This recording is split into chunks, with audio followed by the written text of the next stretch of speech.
En este espacio informativo hemos hablado sobre lo que está ocurriendo, sobre la situación política social que está ocurriendo allá en Venezuela tras las recientes elecciones presidenciales. Esto también trae como consecuencia que se dé un flujo de migrantes o se prevé un flujo de migrantes de Venezuela y que lleguen acá a nuestro país. Es un tema importante y por eso nos vamos a enlazar esta mañana con Gloria Siria Valdés Gardea, doctora en Antropología Cultural, investigadora del Colegio de Sonora. Se prevé que por esta situación allá en Venezuela se detone en arribo de migrantes hacia Sonora. Muy buenos días, doctora, ¿cómo está? Buenos días, muchas gracias, Niria, por la llamada. Cuando se dan estos fenómenos de movilidad, tiene que ver en ocasiones con también la situación política y social de un país, de un lugar, ¿no? Y en Venezuela, pues hemos visto que ha salido gente de este país durante los últimos años.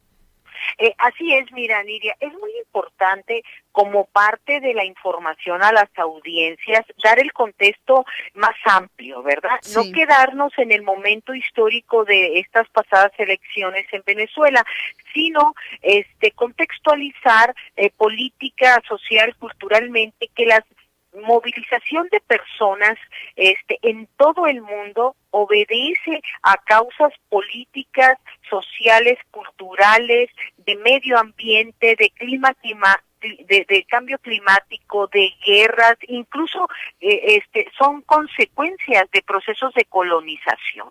Eso está pasando en todo el mundo. En el caso de Venezuela, esta situación que estamos viendo no es nueva, se agudizó en los tiempos del expresidente Donald Trump con sus políticas injerencista hacia ese país, con el cese de importaciones de petróleo hacia Estados Unidos, con el bloqueo económico, con la falta de comida, de medicinas, sí, que tenían y que tienen los ciudadanos venezolanos. ¿Sí? Okay. Es decir, no hay que perder de vista esta situación, la cual se agudizó, Miria, con la pasada contingencia del COVID-19.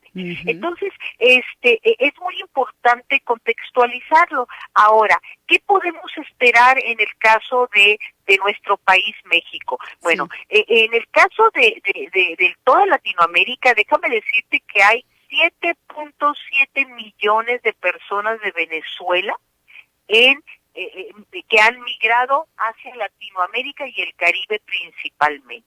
Sí, desde hace aproximadamente unos 8 años.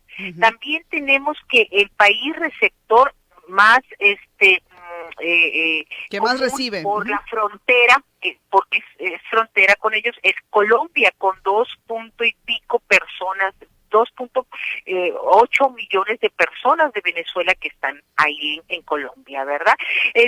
También tenemos personas en Panamá, en México, en Ecuador, es decir, esta movilidad de personas, especialmente de este país tan rico en recursos naturales, debe de explicarse por esta política injerencista que tiene por Estados Unidos y también por las condiciones políticas sociales del país mismo, donde sus gobernantes no han podido resolver estas situaciones que son muy difíciles. Bien. Y donde los niños, niñas y adolescentes migrantes es la población más afectada. Sí, pueden migrar hacia acá, hacia México, y sí están migrando hacia Sonora. Nosotros tenemos aquí en Hermosillo, atendemos a 2 familias completas, Miriam, sí, una de 10 integrantes y otra de 6 integrantes procedentes de Venezuela que cruzaron la selva del Darién y tienen 2 años radicando aquí en Hermosillo, Sonora. 2 años radicando por acá en Hermosillo. Radicando. ¿Cómo les recibe México? ¿Cómo es este proceso toda vez que llegan a nuestro país? Pues mira, yo te puedo hablar por la experiencia que tenemos aquí en Hermosillo, Sonora, específicamente. Déjame decirte que estas familias llegaron hace 2 años, cuando se dio este movimiento muy grande de personas procedentes de Venezuela, de Cuba, ¿recuerdas? Que estuvieron en el albergue Ana Gabriela Guevara, el gimnasio que se ubicó como albergue, ¿verdad? Sí, estas personas también estuvieron en el albergue que está ubicado en la colonia San Luis. Entonces, después de un tiempo decidieron salirse de los albergues y quedarse a radicar aquí en Hermosillo y buscar trabajo. ¿Por qué? Porque se sintieron bien recibidos, se sintieron cobijados.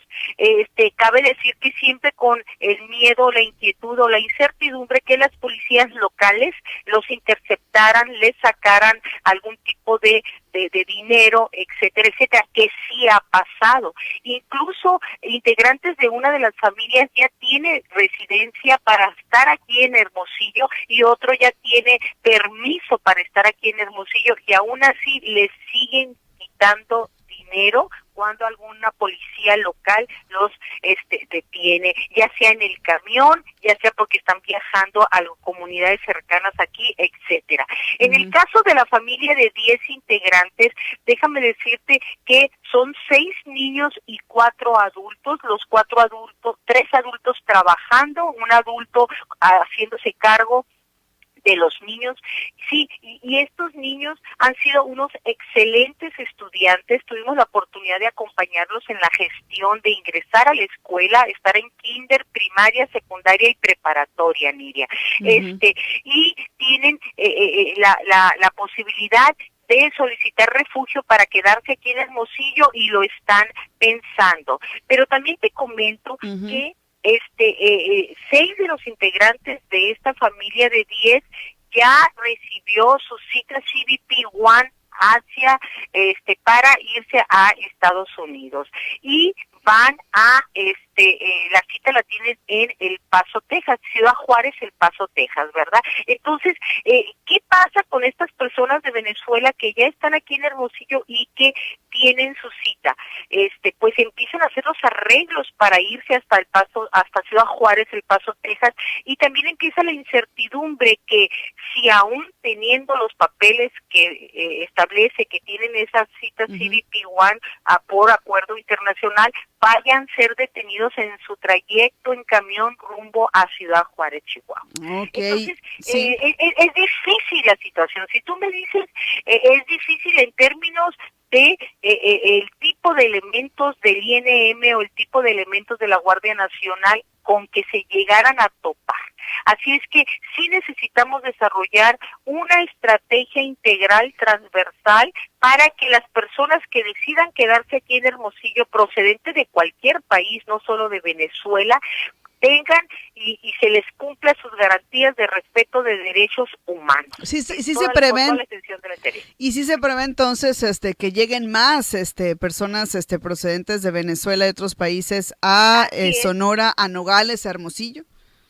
Sí se prevé. Yo no puedo darte ahorita números o estadísticas, pero ya las tenemos, Miriam. Ya están aquí. Tenemos aquí, ya están aquí, ¿verdad? Entonces, sí es importante hablar del tema y sí es importante hablar de esta incertidumbre que las familias que están aquí en espera definitiva o indefinida, es decir, que algunas, aunque ya les llegue la cita CBP-1, deciden quedarse aquí en Hermosillo por el buen trato de las personas, porque los niños están en la escuela, porque consiguieron trabajo, etcétera. Sí necesitamos desarrollar un programa estratégico para que estas personas puedan obtener refugio aquí en Sonora de una manera rápida, clara.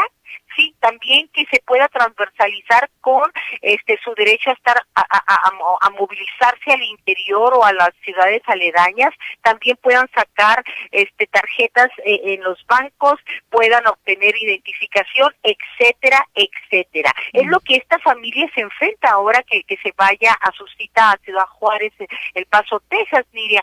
Les van a pedir identificación, pues a los niños pues no tienen más que las boletas de las escuelas.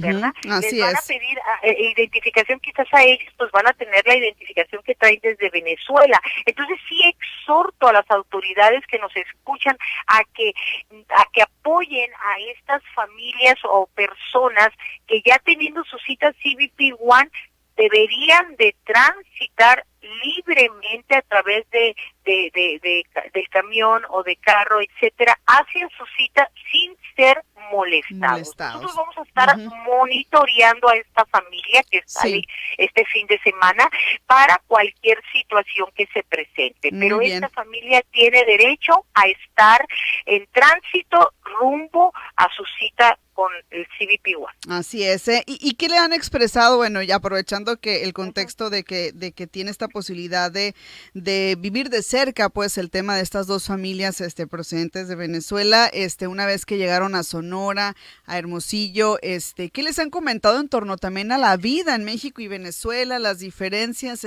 cómo se sienten, qué han expresado en ese sentido? Sí, mira, nos han expresado, para empezar, son familias, Miriam, que no es que salieron de Venezuela y a los días, semanas ya están aquí en Hermosillo, Sonora, México. No, muchas o la mayoría de las familias que han salido de Venezuela han estado meses o incluso años en los diferentes países que cruzan. Sí, tenemos familias que han estado un mes en Colombia y luego han estado otro tiempo en Panamá, han estado tiempo en otros países antes de llegar a México. ¿Qué haciendo? Trabajando, vendiendo dulces, ¿verdad? Tenemos el caso de esta familia que estuvo un año en Colombia, por ejemplo, y no pudo inscribir a sus hijas en la escuela, y las niñas no estuvieron en la escuela. Entonces, mientras están en los países aledaños, antes de llegar a México, buscan la vida, como ellos dicen, ¿verdad?, para juntar dinero e irse acercando a México. Y esto es muy importante. Y a través de esas estancias en estos países, hacen redes, conocen más gentes y se van apoyando.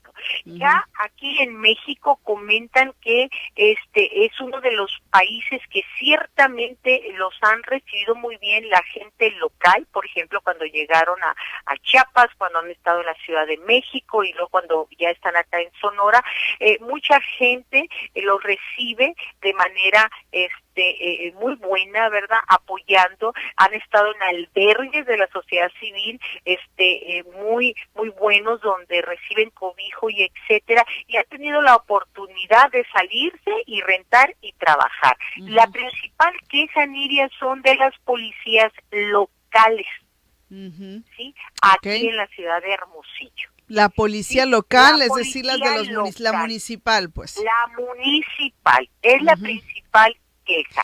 Otra de las principales ¿Por qué? ¿Qué les han hecho la policía? Les piden dinero. Okay. Les preguntan el tono de su acento, vamos, de las personas de Venezuela, de Guatemala, de El Salvador, ¿verdad?